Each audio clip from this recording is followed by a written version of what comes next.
Salut à tous, j'espère que vous allez bien. Aujourd'hui, on va débriefer et analyser le 52e match de la saison de Leverkusen, qui était aussi la finale de la C3 de la Coupe UEFA, qui a malheureusement fini en catastrophe pour eux. Je vais vous expliquer pourquoi. Donc c'était une finale très intéressante sur le papier, avec deux équipes offensives, une opposition entre un jeune coach talentueux, qui est passé par beaucoup de grands clubs européens, Xabi Alonso, et un club plus expérimenté, Gasperini, l'entraîneur plus autoritaire, qui depuis 7 ans a fait un très bon travail au club avec des qualifications en C1 et en C3.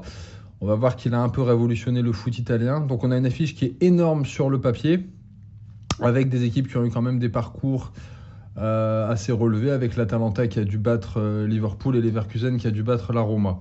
Donc on avait quand même une belle affiche entre le champion d'Allemagne et un bel outsider européen. On va regarder les compositions et ensuite je vais vous proposer une analyse globale de cette rencontre spectaculaire et assez exceptionnelle. C'est parti pour les compos. Alors au niveau des compositions, on a deux équipes qui ont un système un peu similaire avec trois centraux, une sorte de 3-4-2-1 qui peut moduler en 3-5-2 du côté des deux entraîneurs. On va voir que c'est un système qui est assez exigeant. On va en parler surtout au niveau de l'Atalanta parce que cette saison, j'ai plus vu l'Atalanta jouer que Leverkusen. Donc deux belles équipes. Une composition classique du côté de Xabi Alonso qui a choisi de titulariser Adli en pointe. Adli qui n'est pas un vrai neuf, qui est plutôt un électron libre, un dribbleur, un milieu offensif. Pas de Victor Boniface, petite surprise quand même. Donc il a choisi de jouer le petit gabarit, la technique. Mais on va voir que ça n'a pas fonctionné. Au niveau de l'Atalanta, pareil, un 3-4-2-1 avec l'absence de Roon, joueur important. Une attaque emmenée par Scamacca et Lookman, avec aussi Charles de Ketelaere en soutien, les pistons habituels, Zappacosta, Ruggeri. Trois défenseurs centraux costauds. Donc là, au niveau des compos, deux compos traditionnels. Et on va voir que ce système a été mieux exploité par Gasperini que par Xabi Alonso. Peut-être qu'il a plus d'expérience, que son système est mieux huilé. On va en parler dans l'analyse du match. C'est parti. Donc au niveau de l'analyse, on ne va pas faire une analyse première mi-temps, deuxième mi-temps comme je fais habituellement. Je vais vous proposer une analyse globale. On a tous été un peu choqués, on a tous vu le même match. Donc ce qu'il faut retenir, c'est que c'était une finale à sens unique. Leverkusen a complètement raté sa finale. Ils ont fait 10 bonnes premières minutes au début avec un peu d'intensité, de pressing et des projections, mais c'est tout. Après, ils se sont fait manger de A à Z dans tous les compartiments du jeu. Voilà.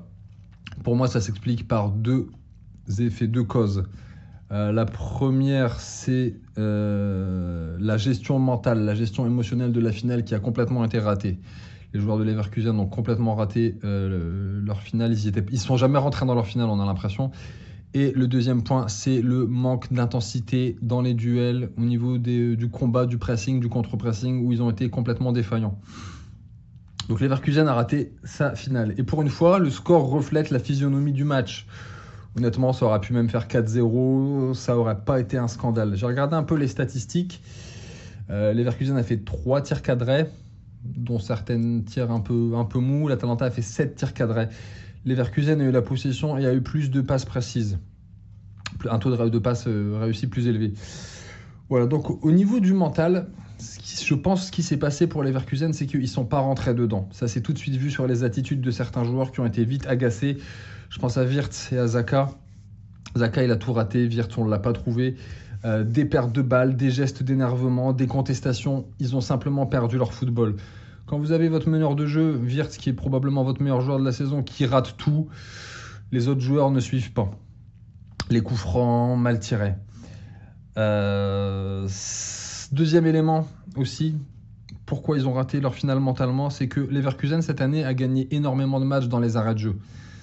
8 équipes invaincues depuis 51 matchs, incroyable. À un moment donné, ils vont perdre. Hein. C'est obligé. C'était ce soir. Bon, c'était le match à pas perdre, pas de chance pour eux. Ils sont tombés sur des tueurs en face.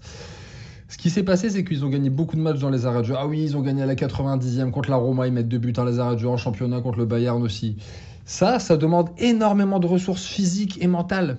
De se dire, il nous reste 5 minutes, il faut absolument qu'on gagne pour faire un truc historique. Et ça, à un moment, tu ne peux plus le répéter. En fin de saison, tu ne peux plus le répéter. Donc je pense que c'est ça qui a fait que Leverkusen a raté mentalement sa finale au niveau de la gestion des émotions. Ils sont pas rentrés. Wirtz n'a jamais réussi à trouver Adli, en parlant en niveau football pur. Wirtz n'a jamais réussi à trouver Adli. Adli a été remplacé par Boniface. Je pense que même si Boniface avait été titulaire, vu la performance catastrophique de Wirtz et de Xhaka, t'as beau avoir le meilleur attaquant, s'il n'a pas de ballon, il va rien faire. Le pressing de l'Atalanta a archi dominé Leverkusen. Adli, il n'a jamais réussi à se retourner.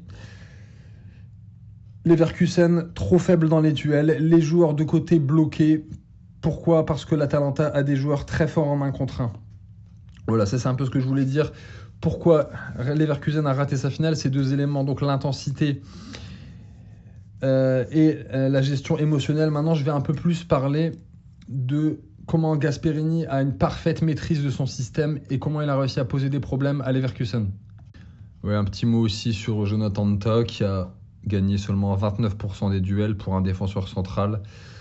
C'est pas possible. Alors, le système de Gasperini, très intéressant. Le Mister, c'est ce système qu'il a depuis... Il est là à l'Atalanta depuis 2016, donc ça fait plusieurs années qu'il est là. Il a réussi à faire progresser l'effectif. On a 3 défenseurs centraux costauds. Yen, qui était à l'Hellas Vérone, excellent. Kolonizak, très bon. Djimisti, très bon. Ensuite, Scalvini est rentré. Scalvini a été impressionnant de maîtrise, il est tout jeune. Donc on a 3 vrais bons défenseurs de métier. On a, niveau défensif, lors des prises à 2, un système de coulissage. Quand les 2 centraux vont prendre un attaquant, il y a le piston du côté correspondant, donc Ruggeri ou Zappacosta, qui va redescendre pour aller compenser. Point de vue défensif aussi, énorme travail d'Ederson et de Koopmeiners qui sont venus couper les transmissions de Wirtz et de Xhaka, qui sont venus recouper dans les demi-espaces pour pas qu'Adli ait des ballons, pour empêcher ce surnombre au centre du jeu, au cœur du jeu, très très intelligent. Un contre-pressing, un pressing de l'Atalanta monstrueux à la première touche de balle. C'était quasiment de l'individuel. Donc Wirtz n'a pas pu donner de bons ballons. Les joueurs de côté, on les a pas vus. Il y a eu quelques petits rushs de Grimaldo, c'est tout. Il y a un petit lob qui tente. À un moment, il trouve un 1-2 côté gauche, mais c'est tout. C'est pas passé. Dimension physique beaucoup plus forte de l'Atalanta. Ils se sont fait manger en 1 contre 1. Les joueurs de Leverkusen ne sont jamais passés. Ils n'ont jamais réussi à faire les différences comme ils pouvaient le faire en championnat ou contre d'autres équipes. Ça n'est pas passé. Les attaquants aussi qui ont fait leur part de travail défensif. Je pense à Scamacca, Lokman exceptionnel. On va reparler de Lokman, mais Lokman il fait un match monstrueux dans la générosité, dans la finition, dans le repli défensif. Il met 3 buts, il doit faire, je pense qu'il fait 4 tirs, 3 tirs cadrés, 3 buts. Enfin, c'est des stats. Il fait un match 10 sur 10, Lokman, incroyable. Donc tout le monde fait sa part défensif, sa part de travail défensif. Maintenant, on va mettre un petit schéma, on va regarder aussi un truc intéressant que fait l'Atalanta. C'est des petits losanges sur les côtés. J'ai mis l'image. Ce petit losange, ça permet quoi ? Ça permet en phase défensive de trouver le latéral, de trouver le piston et de trouver une solution sur le côté pour ensuite aller chercher Scamacca. Et ça permet aussi de créer un surnombre, on le voit bien sur l'image. Ça crée un surnombre et ça permet aux porteurs de balle d'avoir une solution en plus pour ensuite changer d'aile rapidement. Ça, ils l'ont bien fait hier avec Zappacosta et Ruggeri. Donc c'est toujours une option intéressante. Et comme vous avez un contre-pressing très rapide, l'équipe n'est pas trop déséquilibrée, même si elle peut être un peu déséquilibrée après la première vague de pressing. Le pressing de l'Atalanta, souvent, qui est très bien coordonné. On a un premier joueur qui part position centrale en voltigeur pour empêcher la première touche de balle. Et ensuite, généralement, les autres suivent. Vous avez des joueurs généreux, style Lokman, Scamacca, qui vont aussi faire un gros travail défensif. Donc ça, c'est vraiment pour analyser un peu plus en profondeur le système de jeu de l'Atalanta. Lokman qui met un triplé historique en finale de la C3, je pense que j'ai jamais vu ça. Scamacca aussi, toujours utile dans les demises, les duels, les petits triangles et même les losanges pour ensuite chercher des décalages. Des joueurs qui savent bien centrer. Ça, certains joueurs devront en prendre de la graine. Regardez la qualité de centre de Zappacosta et de Ruggeri, leur capacité à jouer long. Très bien, intensité énorme. Leverkusen n'a pas existé. On a vu une équipe de Leverkusen qui était un peu endormie. 52e match, je pense que c'était le match de trop en fait. Pour eux là, c'était, comme je disais avant, à un moment donné, ils allaient perdre, c'est obligé. Donc c'est une défaite logique. À un moment donné, ça devait arriver. On a une Atalanta qui est une équipe moderne. Qu'est-ce que j'appelle une équipe moderne ? Ils savent jouer la transition, ils sont solides défensivement. Ils ont les remplaçants quand il faut, des impact players qui rentrent, ils sont bons dans les duels, ils sont réalistes. Donc, une équipe qui a parfaitement mérité sa victoire en fait. Il n'y a pas de souci là-dessus. Donc un système mieux maîtrisé, mieux huilé de la part de Gasperini, mais ça n'enlève rien à la magnifique saison de Leverkusen qui est champion d'Allemagne. Il n'avait rien gagné depuis 1988. Xabi Alonso reste. Gasperini a été très fair-play, donc 2 entraîneurs qui ont été très fair-play, 2 grands entraîneurs, un jeune, un ancien. C'était sympa à voir aussi, des belles images. Voilà, il y avait toujours l'Inter et le Milan qui avaient gagné des Coupes d'Europe, des Champions League. Maintenant, il y a l'Atalanta Bergame dans cette région-là, en Lombardie, qui a gagné une Coupe d'Europe aussi. Donc ça, c'est vraiment bien pour le foot italien. Ça faisait longtemps qu'une équipe italienne n'avait pas gagné de ces 3. C'était un peu la tradition. Moi, quand j'étais gamin, dans les années 90, on voyait souvent une équipe italienne gagner la C2 ou la C3.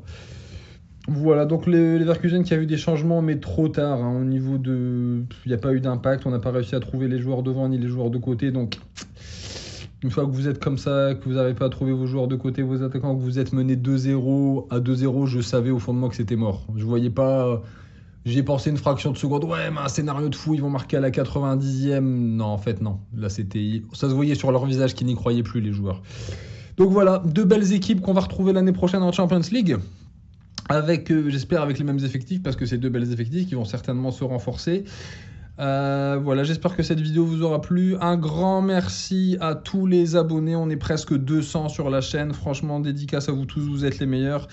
Et on se retrouve bientôt pour de nouvelles vidéos de foot. Salut à tous, bye!